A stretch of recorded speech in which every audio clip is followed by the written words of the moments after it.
Hey everybody, it's Aluna Michaels, Esoteric Astrologer, coming at you to talk about the events of February 2026.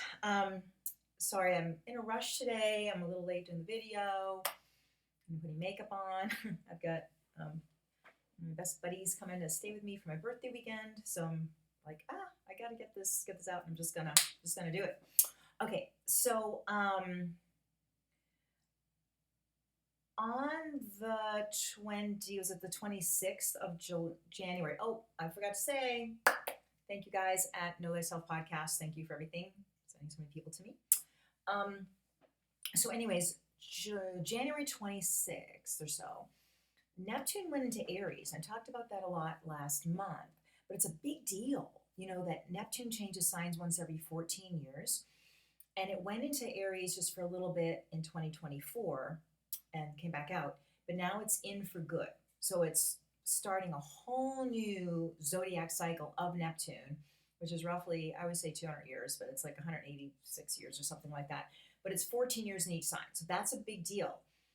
And a lot of that is about believing your gut, believing what you see, believing what's obvious, because sometimes when planets are in Pisces, especially that Neptune, it's like, I don't know, making convoluted stories out of things that when it goes into Aries, it's like, what was I thinking?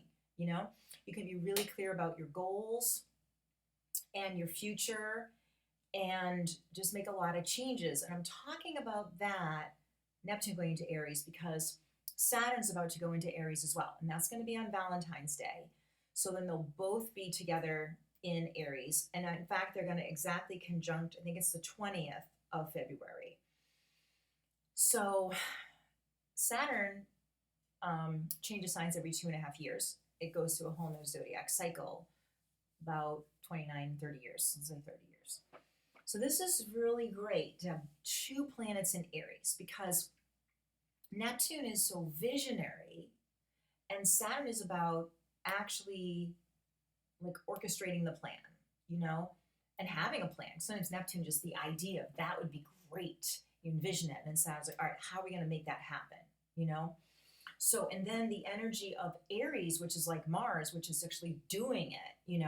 So a lot of new things. You can start a lot of new things. You can have more commitment to your spiritual growth. You can feel like you're literally walking your talk, like doing what you think or doing what your ideals are, living the ideals. So that's all very exciting to have that happening.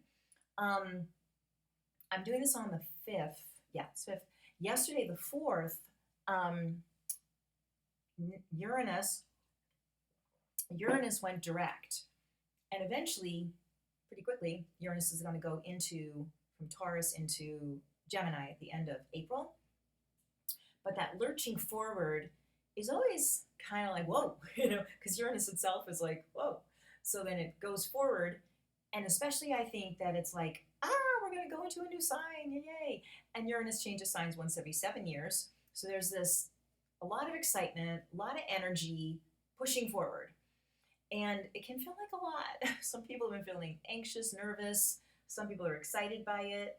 But to have, two planets go direct within 3 weeks, a planet that's about to change signs also go into, go direct. It's a lot of excitement. And then we're going to have the new moon in February is going to be in Aquarius, 28 degrees of Aquarius. It's called a pulse. So we have a total eclipse, which actually will come in 2 weeks later in March. We have a total eclipse, partial eclipse, and then a pulse, which is like a little mini eclipse. But it's still something, And because it's a new moon, conjunctions are like Aries or like Mars. So there's more of this go for itness. And the eclipse is the 17th, so the new moon. So there's again this idea of living your truth. Because Aquarius too, like Aries, it's visionary, it's future, it's authentic.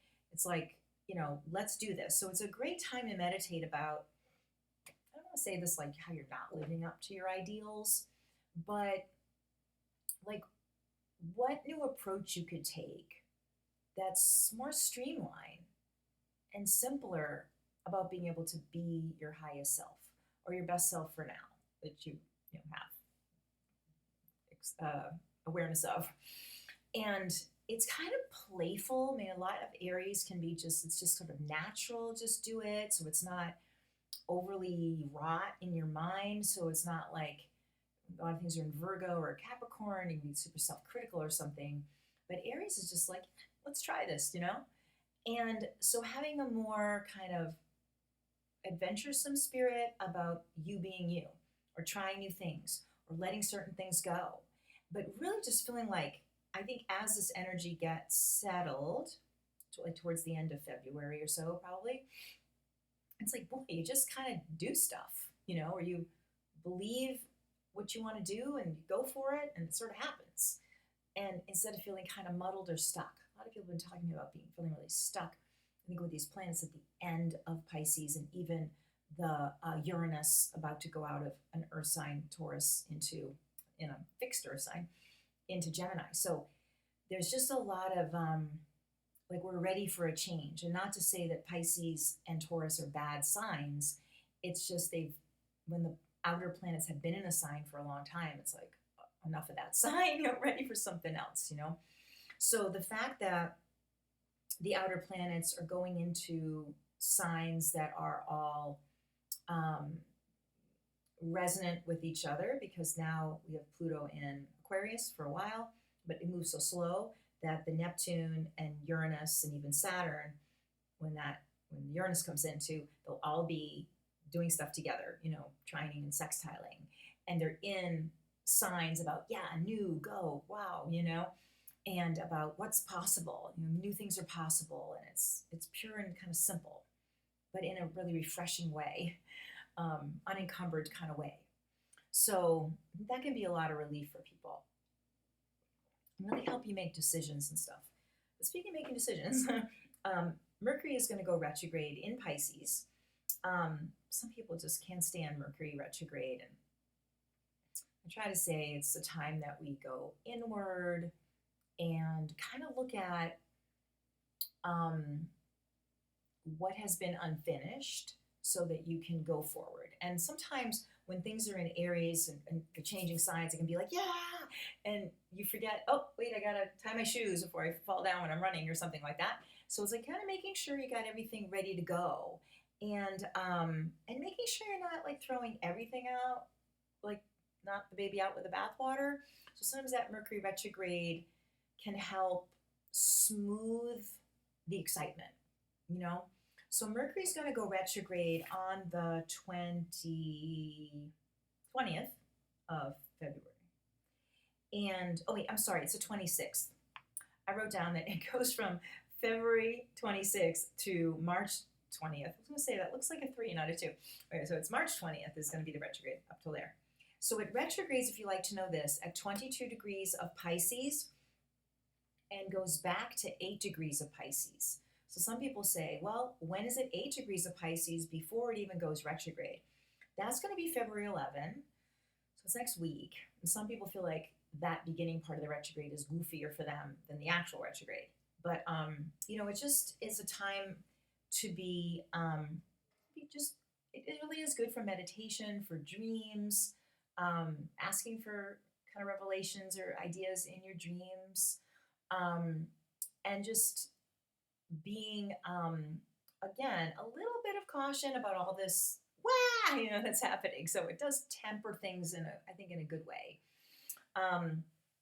So that is all great. And I want to see what else I was going to say. I was going to say something about the Saturn going to Aries. I just want to say that sometimes the final degree of Pisces, because it's also the final degree of the zodiac, is very sad. I mean, people can feel mournful. I mean, it's like, if you think about it, when the sun goes into Aries, it's an Easter-like thing, so the idea of, like Good Friday is sad. Like, I'm not even too Christian, but, it's like someone died, they're dead, it's terrible. And then Easter, it's like, whoa, everything's great. So it's like the darkness before the dawn can be that last degree of Pisces. Because if we think about springtime that can coincide with Easter, it's like the doomiest And then all of a sudden, there's hope. That 0 degree of Aries.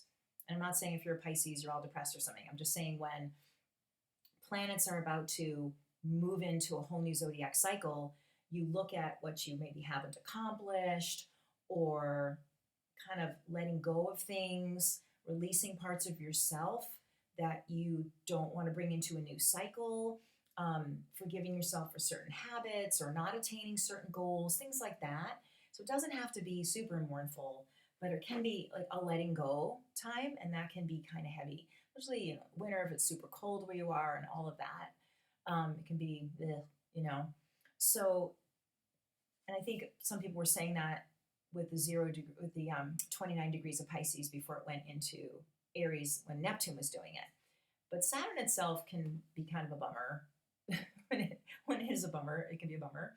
So I would just say to be gentle with yourself during that time, like that the week before Valentine's Day, because Saturn's going in on the 14th into Aries, and just kind of seeing what you want to let go of. It really is a good time not to beat yourself up, but to say, this hasn't been serving me, and I'm ready to let it go, and be kind of willing to be carried on this wave of change, to be taken where you do want to go. And it can be funny sometimes what you are letting go of, but you're somehow fond of it or something, or feel, I don't know, like old shoes or something, and they kind of make it go to the chiropractor because they're putting you out of alignment, but it's like, oh, they're comfortable though, or something. But they're not comfortable, really. They're hurting you somehow, but they're familiar, So there can be kind of a sadness of letting go of familiar things, even if they're not the best for you.